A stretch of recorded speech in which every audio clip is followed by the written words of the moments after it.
صاحب یہ بتا دیں آج چیف جسٹس قاضی فائز کی عدالت میں چیف جسٹس بننے کے بعد آپ پہلی بار پیش ہوئے ہیں. دو بڑے مقدمات چل رہے ہیں سپریم کورٹ میں, ایک پریکٹس اینڈ پروسیجر اور دوسرا فیض آباد دھرنا کیس. کیا سمجھتے ہیں فیض آباد دھرنا کیس میں کس کس کو جو ہے وہ عمل درآمد میں رگڑا جا سکتا ہے؟ لیکن مجھے نہیں پتا, لیکن قاضی فائز عیسیٰ صاحب کی بالکل میں پیش ہوں. میں نے دیکھا ہے کہ بڑے تحمل اور برداشت سے باری سے وہ مقدمات سن رہے تھے اور بڑی فراخ دلی سے سنے ہیں, فیصلے بھی کیے ہیں انہوں نے. بھلا فیصلہ کسی کے حق میں ہو یا کسی کے خلاف ہو اس سے سروکار نہیں ہے, لیکن انہوں نے عزت اور اس میں تکریم میں کسی کی کوئی یہ نہیں کیا کمی کم از کم. اور جہاں تک تعلق ہے فیصلوں کا, فیض آباد دھرنے کی بات کر رہے ہیں, اس میں ایک نے تو واپس لے لیا, دوسرا جو ہے اس کو وہ لاپتہ ہے. وہ شیخ رشید صاحب جو ہے وہ ان کا پتہ نہیں ہے کہ وہ کہاں ہے. وہ بھی ان کی جانب سے بھی طوالت کی التبا کی درخواست دی گئی ہے. اب ایسے کیس میں آئی بی نے بھی واپس کر لیا. اچھا, تو بس آپ پھر سمجھ لیں کہ اس ملک میں کیا ہو رہا ہے اور کون اس ملک کو چلا رہا ہے اور کون اس ملک میں جو ہے حکمرانی کر رہا ہے. اب قاضی فائز عیسیٰ صاحب پابند نہیں ہیں واپس دینے کے. آپ کو یاد ہوگا جب یہ ایکسٹینشن کی باری آئی تھی باجوہ صاحب کی اور آصف سعید کھوسہ صاحب چیف جسٹس کے جو ہے منصور علی شاہ صاحب اور وہ سن رہے تھے, اس میں بھی جس نے پٹیشن کی تھی اس نے واپسی کی درخواست دی تھی, لیکن اس وقت کے چیف جسٹس نے وہ درخواست مسترد کر دی تھی. انہوں نے کہا یہ پبلک امپورٹنس کا ایشو ہے, ہم اس کو واپس نہیں ہونے دیں گے, اور 184(3) میں سو موٹو لے لیا گیا تھا. تو اس میں بھی اس میں پابند نہیں ہے قاضی صاحب واپسی دینے کے. اب دیکھتے ہیں کل کیا کرتے ہیں یہ کس طرح. کھوسہ صاحب یہ سویلین کا جو ملٹری کورٹس میں ٹرائل کا جو کیس ہے سپریم کورٹ میں, آپ کیا سمجھتے ہیں کہ یہ کب تک لگے گا اس میں اور کب تک؟ دیکھیں یہ تو مجھے کوئی ایسا اس میں وہ دوسری رائے اور شائبہ بھی نہیں ہے. قاضی فائز عیسیٰ صاحب کمیٹڈ ہیں اس میں.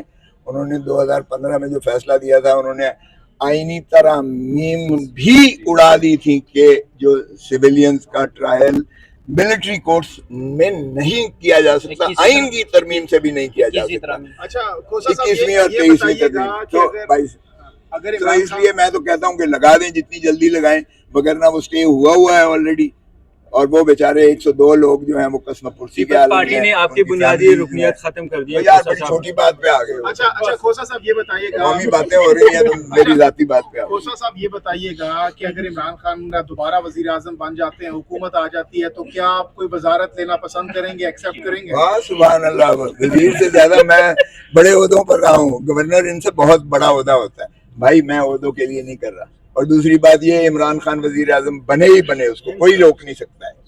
یہ جو عوامی پذیرائی ہے اس کو کوئی روک نہیں سکتا. ایک بات اور دوسری بات رہا میری وزارت کا, بھول جاؤ میری وزارت. نہ میں انٹرسٹڈ ہوں, نہ میں نے وزارت کے لیے یا کسی لالچ کے لیے کیا ہے. میں پاکستان کے لیے کھڑا ہوں, آئین کی بالادستی کے لیے. اگر خان صاحب گھر آ کر آپ کو انوائٹ کرتے ہیں یار ابھی تو مجھے ذرا انجوائے کرنے دو یہ وکالت کا فیز جو ہے.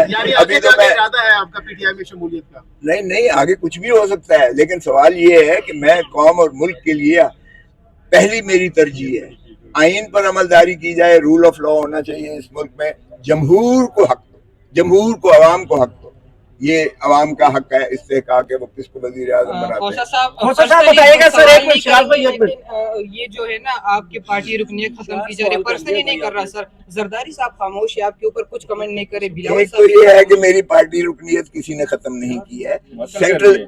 سینٹرل ایگزیکٹو کمیٹی جو رانی شہید بے نظیر بھٹو کی دی ہوئی تھی, اس کو کہتے ہیں بقول نیر بخاری کہ معطل کیا گیا. یہ کچھ بھی نہیں کر سکتا, یہ بی بی کی دی ہوئی جو ہے.